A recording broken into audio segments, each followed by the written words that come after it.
35장입니다. 찬송가 35장입니다.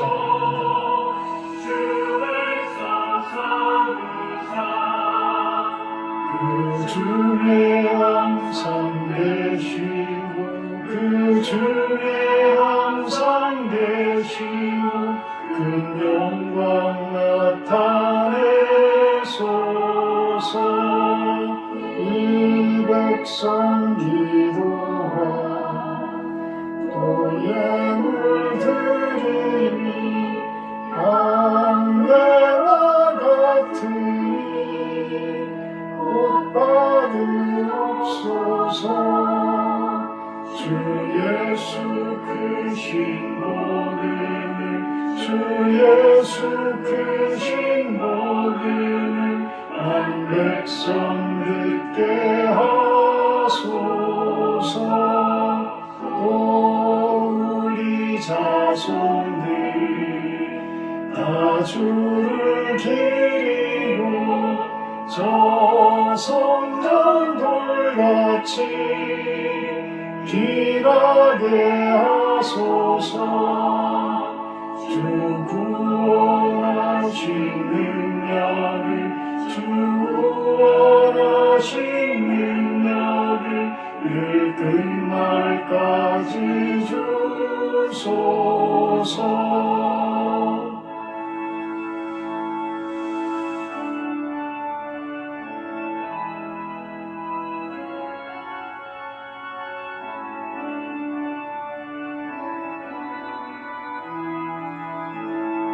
주 믿는 만민이 참진히 지키며 옛 성도들같이 주 찬송하다가 저 천국 보좌 앞에서 저 천국 보좌 앞에서 늘 찬송하게 하소서. 아멘.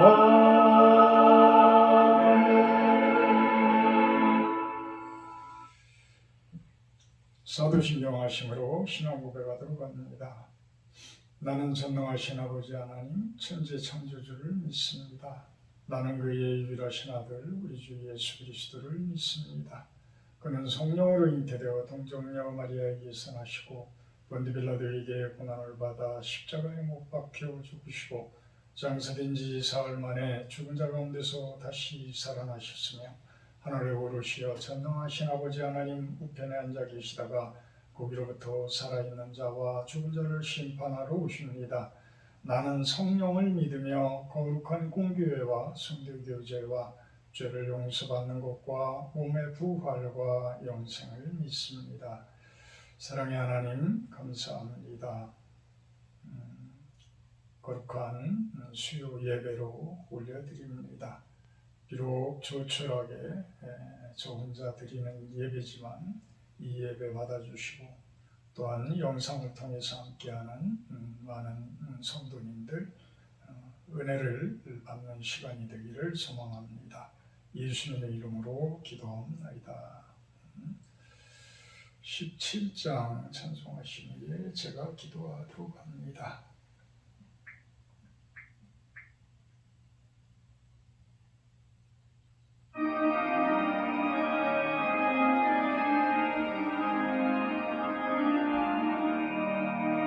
사랑의 하나님 이곳에 계시니 주 영광이 성전에 가득히 넘치네.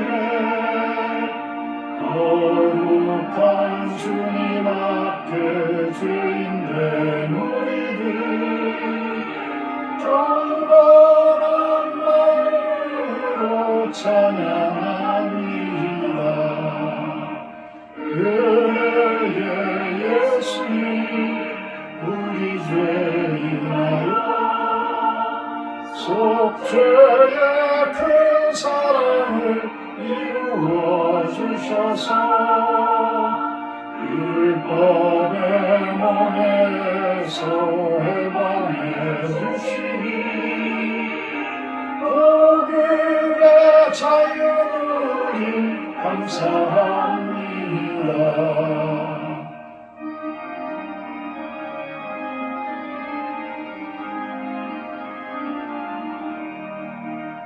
위로의 성령이 우리의 마음에 늘 함께 되시오니 주님이 됩니다.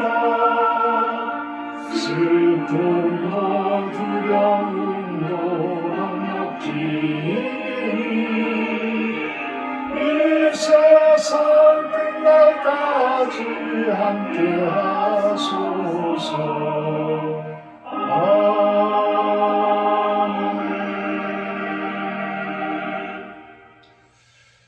사랑의 하나님, 코로나로부터 또 이렇게 낫게 하시고 예배를 드리게 하시는 것 감사를 드립니다. 우리 모든 성도님들이 주님의 능력으로 세상의 많은 전염병들 또한 우리들을 힘들게 하는 질병들로부터 자유함을 얻게 하시고 또한 세상 속에 있는 어둠의 세력들로부터 참된 보호를 받는 그러한 모습이 되기를 소망합니다. 아프지 않게 하시고 육신이 건강하게 하시며 또한 그 건강한 몸을 가지고 주님의 귀한 그 사역들 영성을 가지고 이루어가는 우리 성도님들이 되게 하여 주시옵소서. 그리하여서 우리 삶 가운데서 참된 소망이 무엇인지 참된 삶의 의미가 무엇인지 알아가게 하시고 열매 맺게 하시고 그 열매를 보시는 주님께서 칭찬하시고 수고하였다 소리를 들을 수 있는 우리 성도님들의 모습이 되기를 소망합니다. 더욱더 한 걸음 한 걸음 주님 닮아가는 모습 되기를 소망합니다. 예수님의 그 모습, 작은 예수로서 이 세상 가운데서 많은 자들에게 참된 기쁨과 희락을 선물하며 하나님 나라를 소개하는 우리들의 모습이 되게 하여 주시옵소서. 말씀을 통해서 은혜 받는 시간 되기를 소망합니다. 예수님의 이름으로 기도합니다. 성경 말씀은 갈라디아서 6장, 갈라디아서 마지막 장입니다. 6장 11절에서 마지막 18절까지 제가 봉독하도록 합니다. 내 손으로 너희에게 이렇게 큰 글자로 쓴 것을 보라. 무릇 육체의 모양을 내려 하는 자들이여 억지로 너희에게 할례를 받게 함은 그들이 그리스도의 십자가로 말미암아 박해를 면하려 함뿐이라. 할례를 받은 그들이라도 스스로 율법을 지키지 아니하고 너희에게 할례를 받게 하려 하는 것은 그들이 너희의 육체로 자랑하려 함이라. 그러나 내게는 우리 주 예수 그리스도의 십자가 외에는 결코 자랑할 것이 없으니 그리스도로 말미암아 세상이 나를 대하여 십자가에 못 박히고 내가 또한 세상을 대하여 그러하니라. 할례나 무할례나 아무것도 아니로되 오직 새로 지으심을 받는 것만이 중요하니라. 무릇 이 규례를 행하는 자에게와 하나님의 이스라엘에게 평강과 긍휼이 있을지어다. 이후로는 누구든지 나를 괴롭게 하지 말라. 내가 내 몸에 예수의 흔적을 지니고 있노라. 형제들아, 우리 주 예수 그리스도의 은혜가 너희 심령에 있을지어다. 아멘. 감사합니다. 인생의 답을 아노라. 이렇게 말씀 제목을 지어봤어요. 사도 바울은 인생의 답을 아는 사람입니다. 어떻게 살아야 하고 왜 이 땅 가운데 왔는지를 그 답을 아시는 분이기 때문에 결론을 우리들에게 내려주고 있습니다. 갈라디아서가 루터의 복음, 루터의 성경이라고까지 이야기할 정도로 중세 시대에 그 가톨릭은 바리새인들과 같이 예수님 시대의 바리새인들이나 서기관들 그 종교 지도자들의 모습처럼 어떤 행위적인 부분, 겉모습들, 외향적인 부분, 외형적인 부분들을 상당히 강조를 하다 보니까 내면적인 부분들을 아주 소홀히 하는 그러한 모습들을 보이게 되어져요. 그래서 예수님께서는 그들을 향해서 회칠한 무덤 같다라고까지 표현을 합니다. 겉모습만 화려하고 안에는 다 성장과 썩어져가는 것들로 가득 차 있다. 이런 이야기죠. 어떤 것이 참된 삶이고 가장 잘 사는 삶일까? 잘 사는 삶일까? 그 답을 안다고 사도 바울은 이야기를 하고 있는 것 같습니다. 1절부터 보게 되면 형제들아 사람이 만일 무슨 범죄한 일이 드러나거든 신령한 너희는 온유한 심령으로 그러한 자를 바로잡고 너 자신을 살펴보아 너도 시험을 받을까 두려워하라. 겉모습이 아니에요. 겉모습이 아니에요. 범죄한 사실이 드러난다라는 것은 안 드러나는 것들도 많다는 이야기예요. 왜 내면적인 죄를 예수님께서는 그렇게 강조를 했을까요? 심지어는 음흉한 눈으로 여자들을 쳐다보는 것조차도 이미 가능하였다라고까지 이야기를 합니다. 눈으로 바라보고 나쁜 생각을 품는 자체가 이미 죄가 되어진다라는 것이죠. 그것이 점점 부풀어지면 누룩과 같이 점점 부풀어지면 어떤 모습이 돼요? 몸 전체가 감염되어지고 몸 전체가 병들어 지게 됩니다.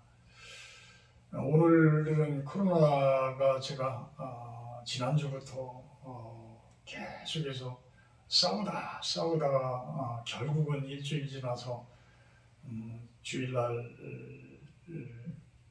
검사를 하니까 그 전에는 계속 검사를 할 때 확진 상태가 아니었었거든요. 근데 주일날 확진이 됐어요. 그래서 월요일날 병원에 가서 다시 검사를 해보니까 확진이었습니다. 그래서 약을 줘서 먹고 오늘은 상당히 좋아져서 이번 주 예배부터는 주일 예배부터는 정상적으로 예배를 드릴 수 있을 것 같습니다. 어쨌거나 제가 확진이 되는 바람에 하여튼 자가 격리를 해야 되는 그런 상황입니다. 그렇지만 아마도 오늘 지나고 내일 정도 검사를 하면 코로나균이 다 나타나지 않는 그러한 모습이 될 것 같아요. 많이 좋아졌고 또 목소리 또한 많이 돌아왔습니다. 이렇듯이 겉모습 부분이 중요한 것이 아니라 우리의 내면이 중요하다. 그래서 갈라디아 교인들한테 무엇이라고 표현을 해요? 신령한 너희는 하나님의 영을 가진 성령이 임재하고 있는 여러분들은 이런 표현이에요. 그래서 우리는 성령께서 지난주 설교에서도 제가 이야기를 했지만 성령이 나와 동행하는지 아니하는지는 열매로 알 수 있다고 그랬어요. 그 열매는 세상적인 열매가 아니라고 분명히 이야기를 합니다. 5장 22절에서 그 성령의 열매 22장 23절까지 22절 갈라디아서 5장 22절 23절에서 이야기를 하죠. 사랑, 희락, 화평, 오래 참음, 자비, 양선, 충성, 온유와 절제. 이 부분들이 열매로 드러나느냐? 우리 삶 가운데 과연 그런 열매들이 드러나느냐? 그런 열매보다 오히려 20절, 21절에서 얘기하는 우상 숭배, 음행, 더러운 것, 호색, 원수 맺는 것, 분쟁, 시기, 분냄, 덩짓는 것, 분열, 이단, 투기, 술 취함, 방탕함, 여기에 가까워요. 성령의 열매에 가까워요. 여러분들이 항상 내 삶이 지금 어떤 삶인가는 이 성경 구절 가지면 갈라디아서 5장 19절부터 24절까지의 내용들을 가지면 항상 여러분들의 삶에 대해서 검토가 가능해요. 검토가 가능합니다. 여러분들이 잘 살고 있는지 못 살고 있는지, 여러분들 스스로 그것을 가지고 그 성경 구절을 가지고 점수를 매겨보세요. 과연 내가 어느 곳에 속해서 지금 살고 있는가? 어느 곳에 치중하고 있는가? 내 삶이 과연 사랑스러운 삶인가? 희락이 있는가? 기쁨이 있는가? 반대로 오히려 어떤 음욕적인 부분만 쫓아다니고 있는가? 방탕한 부분만 쫓아다니고 있는가? 어떤 우상과 같은 돈을 잘못 쫓아다니게 되면 돈도 우상이 되어지죠. 그러한 우상들만 쫓아다니고 있는가? 아니면 엉뚱한 세상적인 쾌락을 위해서 저녁 때만 되면 그런 쪽을 생각하면서 추구하고 있는가? 신령한 너희는 이라는 그 이야기는 성령 충만한 여러분들은 그 이야기, 성령에 충만한 여러분들은 온유한 심령으로 죄 짓는 자들을 바로잡고 살펴보고 또한 여러분들도 시험을 받을까 두려워하십시오. 이런 이야기를 하게 됩니다. 3절에 보면 만일 누가 아무것도 되지 못하고 된 줄로 생각하면 스스로 속입니다. 우리는 특히 어떤 잘 보이고 싶은 사람들 앞에 가면 막 부풀리죠. 이것이 동물의 본능일지도 몰라요. 동물들도 어떤 짝을 맺기 위해서는 암컷들은 교태를 부리고 수컷들은 막 자랑을 하잖아요. 사람도 마찬가지인 것 같아요. 사람들도 어떤 자신의 편들을 만들기 위해서 아니면 어떤 조직을 만들기 위해서 이럴 때 보게 되면 자신을 신령시하게 되고 신성시하게 되고 자신을 막 부풀리고 전혀 무한 것처럼 이런 모습을 보이면서 이단의 교주들은 특히 그런 모습들을 보이죠. 근데 그런 것들이 어디서부터 무너져요? 그 사람과 가장 가까이 있었던 사람, 그 사람과 동거를 했던 사람, 어떤 그 사람의 와이프, 그 사람들의 자식들, 그들을 통해서 완전히 뒤엎어지죠. 왜? 그들은 가장 가까이에서 가장 못 볼 것들을 보고 살았기 때문에. 멀리 떨어져 있는 성도들은, 이단의 성도들은 아주 그 신비스러운 그런 모습들을 연출을 하게 되면 그런 모습들에 푹 빠져버리잖아요. 그래서 우리 교주는 일반적인 사람들하고는 틀려. 저 사람이 손만 한번 잡아주면 우리가 예수님처럼 금방 나을 수 있어. 얼마나 아프면, 얼마나 힘들으면, 얼마나 병들어서 그 병마로 힘들으면 그들은 그들의 말 한마디에 그들의 어떤 따뜻한 것처럼 가장하는 그러한 모습에 그냥 빠져들잖아요. 사람이 스스로를 내세우는 것은 다 잘못되어진 거예요. 아무리 PR 시대라고 자기 PR 시대라고 한다고 해도 당연히 우러나는 것들에 의해서 내가 드러나면 모를까? 내가 나 자신을 연출을 해서 뭔가를 아닌 것을 긴 것처럼 보인다든지 이런 것은 다 교만한 것이고 어떤 잘못된 것들이죠. 탐심이 있는 거예요. 탐욕이 있는 거예요. 뭔가를 바라보는 그런 잘못되어진 것들이 있는 것이에요. 그래서 그런 자들에게 4절에 이야기를 합니다. 각각 자기의 일을 살피고 5절에 각각 자기의 짐을 질 것이라. 7절에 스스로 속이지 말아라. 자기 인생은 자기가 책임지는 거예요. 남이 책임질 수 있는 게 아니에요. 물론 예수님께서는 내가 지은 죄를 위에서 십자가에 달려 죽으셨죠. 내가 회개하고 그분을 믿음으로 인해서 내 대신 지은 그 십자가를 내가 지어야 할 십자가를 그분이 지은 것에 대한 회개, 이런 것이 있을 때에 우리들은 내 책임을 또 짓는 거예요. 그게 안 짓는 게 아니에요. 내가 지은 죄에 대한 책임은 짓는 거예요. 내가 그것을 행위로, 노력으로 죽으라고 보답을 할 수가 없기 때문에, 너무나 지은 죄들이 많기 때문에. 얼마나 많아요. 우리가 얼마나 더러운 사람들이에요. 근데 우리가 죄가 없어요? 죄를 망각하고 살으니까 죄가 없다라고 착각을 하는 거예요. 하나 한번 어려서부터 여러분들이 죄를 얼마나 많이 지었는지, 오늘 하루만이라도 죄를 안 짓고 살았는지 한번 살펴보시라는 이야기예요. 그것이 다 죄예요. 스스로 속이지 말아라. 우리는 당연히 죄인들이다.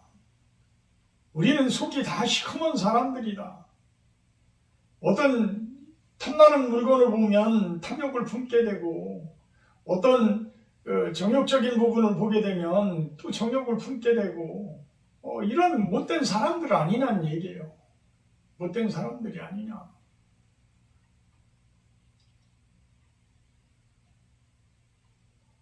그러면서 사람이 무엇으로 심든지 그대로 거두리라 라고 이야기를 합니다.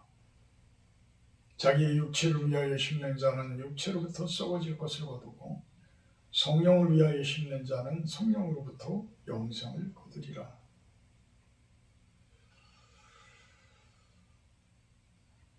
여러분들은 세상 속에서 무엇을 쫓아다니고 있습니까? 여러분들은 삶 가운데에서 무엇을 쫓아다니고 있습니까? 어제는 저녁 늦게 서울에 계신 제가 친형같이 좀 모시는 그분이 전화가 오셨어요. 항상 내가부터 좀 전화를 해야 되는데 그분이 전화를 먼저 합니다. 그분과는 제 젊어서부터 건축업을 같이 했던 분이에요. 그래서 제가 설계사무실 기사 때부터 나를 이렇게 돌봐주시고 같이 일도 하시고 서로 경쟁자도 되고 이러면서 해왔었거든요. 근데 이제 다들 이제 나이도 먹고 또 IMF라는 그 큰 산을 건너고 나가지고는 다들 힘을 못 쓰니까 대기업체 말고서는 힘을 못 써요. 그렇게 힘을 못 쓰니까 그분도 참 많이 어려웠었죠. 어려워도 그분은 크게 그 후로는 무리하지를 않았어요. 그래서 있는 것 가지고 그냥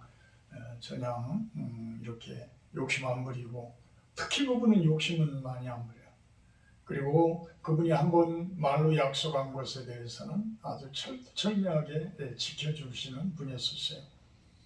젊어서는 불교를 믿었었는데 그 후로 이제 제가 목사가 되고 그러고서 이렇게 만나고 그러면서 보니까 그 처남이 선교사님으로 타지키스탄에서 27년인가를 근무를 하고 이제 사역을 마치고 이제 한국에 들어오신 그런 상황이라고 합니다.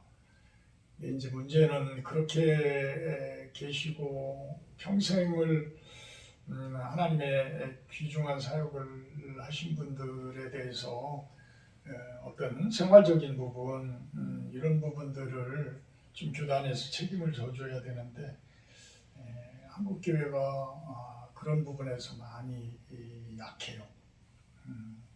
많이 해주지를 못합니다. 물론 큰 교단에서는 그 어느 정도 우리 국민연금, 기초연금 정도 뭐 이 정도씩은 해주는 걸로 알고 있습니다. 근데 작은 교단에서는 해주는 곳이 거의 없죠. 그래서 그 연금식으로 받는 분들이 그렇게 많지 않은 걸로 알고 있습니다. 근데 이제 그분이 참 요즘 어떻게 형님 지내고 계십니까? 그러니까 나는 건강하게 잘 보내고 있다. 뭐 항상 얘기하듯이 자전거 열심히 타고 혈압약, 뭐 당뇨약, 뭐 기타 이런 약들 남들 먹는 약 그걸 안 먹는 것만 하더라도 나 잘 살고 있는 건 아니냐. 서울에 집 있는 거 이제 주택연금에다 해서 이제 연금으로 매월 쓸 만큼 또 받고 아이들은 아이들대로 다 잘 살고 있고 그러니까 걱정거리가 없다는 것이죠. 무리할 일도 없고 걱정거리도 없고 그렇게 살고 있다고 그럽니다. 제가 통화를 마치고 나서 내가 그동안 참 그런 설교들을 많이 했었는데 어떻게 저 형님은 설교를 들었는지 안 들었는지 참 제가 이렇게 바라는 부분들을 잘 실천하면서 살고 계시구나. 한마디로 잘 살고 계시구나. 이런 생각이 들더라고요. 참 우리들이 세상 가운데에서 오늘 말씀처럼 자기의 육체를 위하여 욕심을 버리지 못하고 끝까지 그 욕심을 세상적인 것을 추구하다 보면 이제는 놓아야 할 때 놓지 못하고 끝까지 가져가게 되면 무덤까지 잘못하면 그 썩어질 것을 가지고 가게 되어져요. 그 얼마나 불행한 일이에요. 그것을 빨리 놓고 얼마든지 돈이 적어도 적은 돈을 가지고서도 얼마든지 잘 살 수 있는데 잘 살 수 있는 방법들이 있는데 그 욕심을 못 놓고 끝까지 그곳에서 헤매고 산단 말이에요. 그러다 보니까 자꾸만 잘못되어진 길을 가게 되고 그거를 되돌려서 돌아오게 되면 또 큰 손해를 보게 되고 자꾸만 이런단 말이에요. 욕심이 죄가 되고 죄가 장성한 즉 사망이 되어진다라는 그 말씀처럼 자꾸만 잘못되어진 일이 그 악수를 두게 되는 거예요.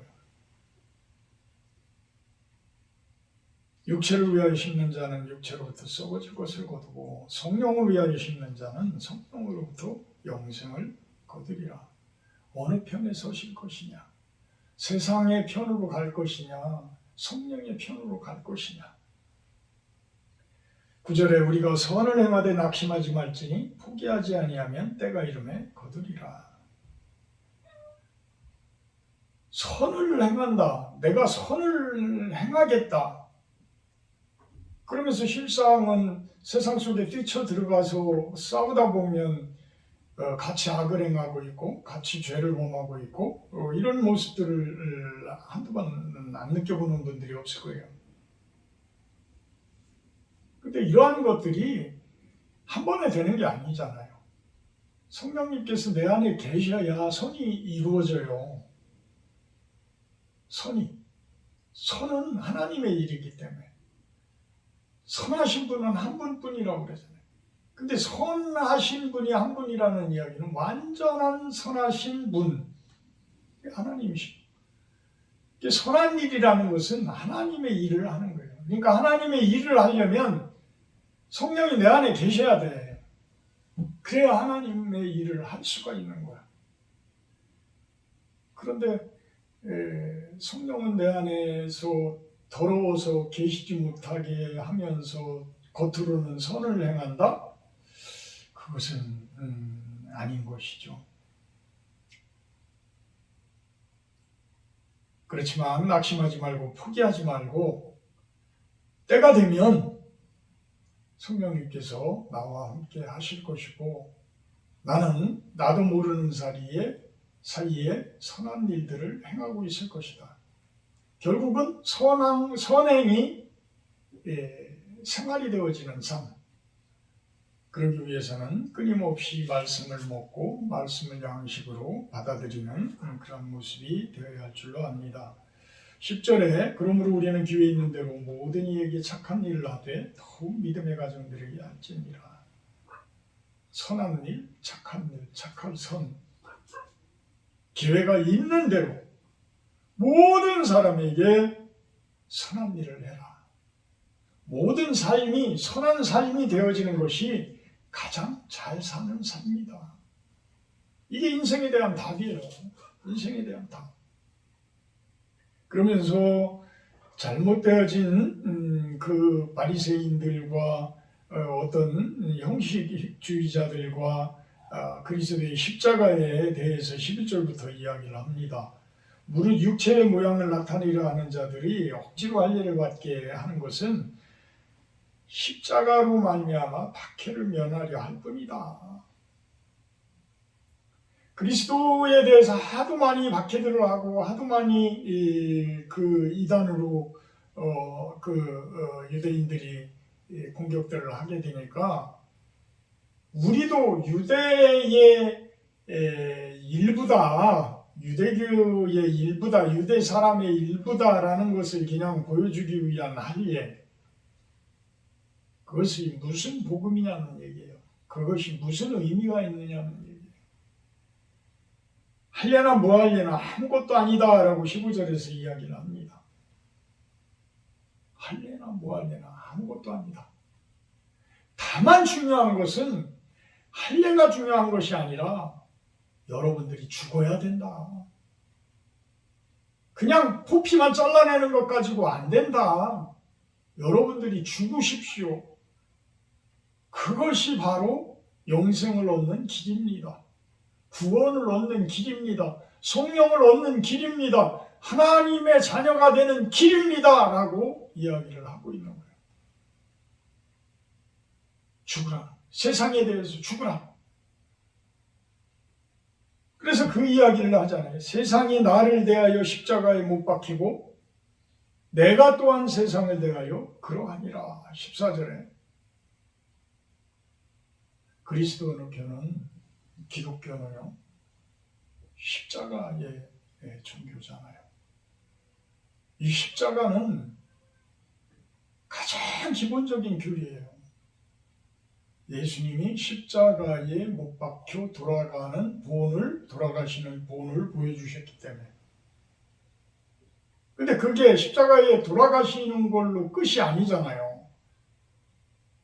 돌아가셔야지만 새로운 모습으로 거듭날 수 있는 거예요. 새로운 모습으로 부활할 수 있는 거예요. 이게 중요한 거거든요. 이게. 근데 우리들은 못 죽어. 세상에 대하여 욕심이 아직도 뭐 드글드글한데 죽지를 못해.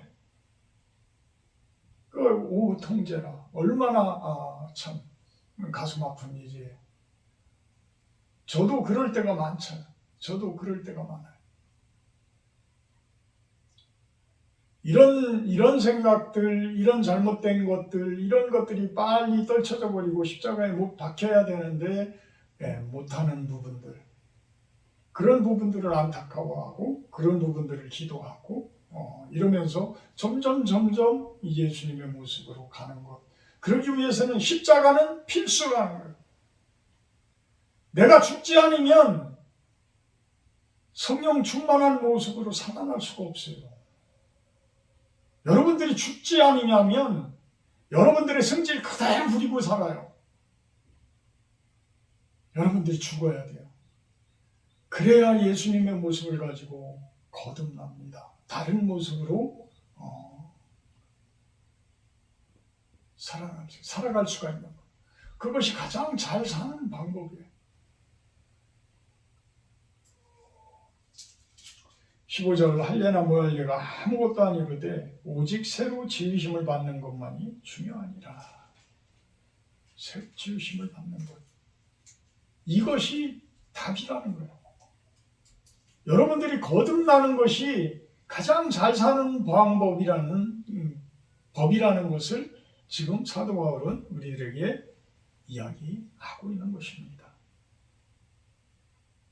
17절에 이후로는 누구든지 나를 괴롭게 하지 말라. 내가 내 몸에 예수의 흔적을 지니고 있노라.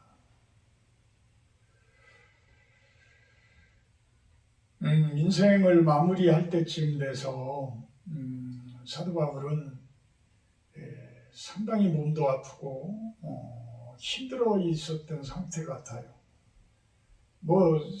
사도행전에 보게 되면 끊임없이 돌로 맞기도 하고 매도 맞고 그러고 여러 가지 상황들을 보면 막 병들어 있는 모양이고, 우리 갈라디아서 내내 같은 갈라디아서 4장 13절에서 14절을 보게 되면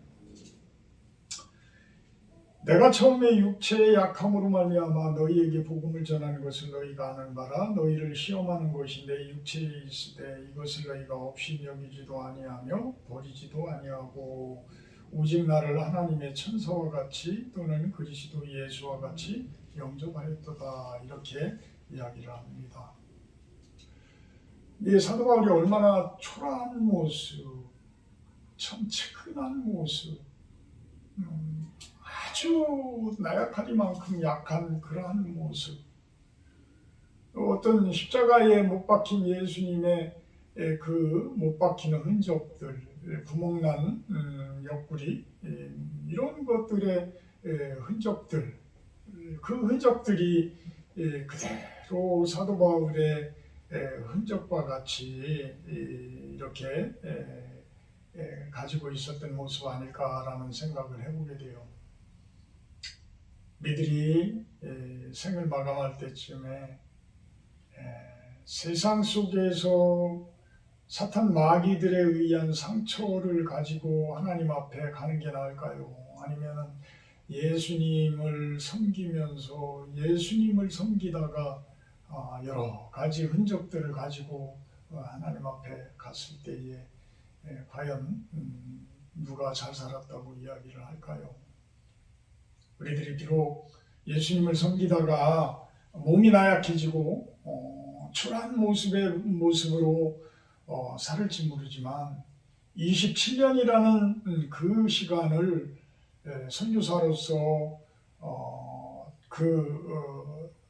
외국에 나가서 말도 잘 통하지도 않는 그러한 곳에서 고생하다가 들어왔을 때에 먹고 살 집조차도 제대로 마련되지 않아서 친척들 집에 얹혀 살고 시골에 그러한 농막 같은 집에 얹혀서 사는 이러한 모습일지 모르지만 그것이 예수님의 귀한 흔적이 아닐까라는 생각을 해봐요. 그래서 우리들이 삶이 과연 어떤 삶이 좋은 삶인가, 가장 바른 삶일까, 선한 삶일까, 하나님께 축복받는 삶이 어떤 삶일까, 그런 것들을 한번 생각해보는 시간을 가졌습니다. 그러면서 마지막 갈라디아서 6장 18절 말씀에 형제들아 우리 주 예수 그리스도의 은혜가 너희 심령에 있을지어다. 아멘. 하나님의 은혜는 여러분들을 평안하게 해줍니다. 은혜는 여러분들을 기쁨 가운데 살게 해줍니다. 세상 속에서 큰 흔적들이 있을지 모르지만 성령이 함께하는 은혜를 여러분들에게 주게 되어집니다. 그것이 가장 잘 사는 인생의 모습이 아닐까 생각을 해봅니다. 사랑의 하나님, 감사합니다. 사도 바울을 통해서, 갈라디아서를 통해서 우리들이 어떻게 살아야 하는지를 한번 생각을 해봤습니다. 그것에 대한, 인생에 대한 답을 사도 바울은 내려주고 있습니다. 세상적으로는 우리들이 초라한 모습이 될지 모르지만 예수님의 흔적을 가지고 하나님 앞에 설 때에 수고하였다 소리를 듣는 우리들의 모습이 되기를 소망합니다. 감사드리며 예수님의 이름으로 기도합니다. 38장 찬송하시기에 주기도문으로 마치도록 합니다.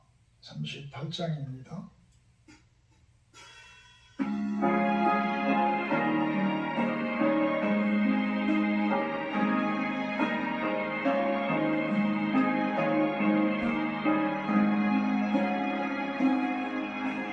예수 우리와 이곳에 오셔서 우리가 함께 드리는 영광을 받아주소서. 우리는 주님의 백성,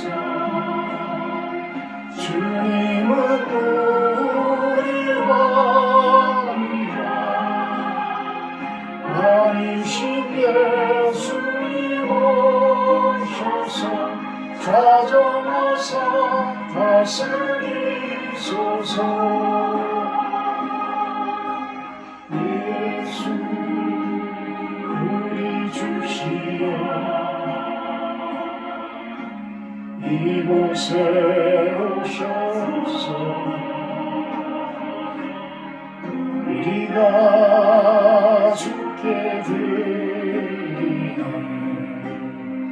찬양을 받아주소서. 우리는 주님의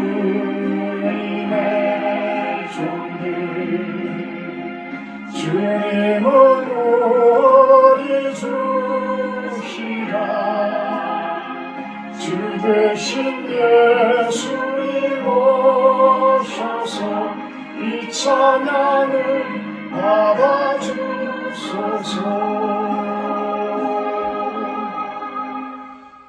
아멘. 하늘에 계신 우리 아버지여, 이름이 거룩히 여김을 받으시오며 나라 임하옵시며 뜻이 하늘에서 이룬 것 같이 땅에서도 이루어지이다. 오늘날 우리에게 일용할 양식을 주옵시고 우리가 우리에게 죄지은 자를 사하여 준 것 같이 우리의 죄를 사하여 주옵시고 우리를 시험에 들게 하지 마옵시고 다만 악에서 구하옵소서. 내게 나라와 권세와 영광이 아버지께 영원히 있사옵나이다. 아멘. 감사합니다. 예배 마쳤습니다.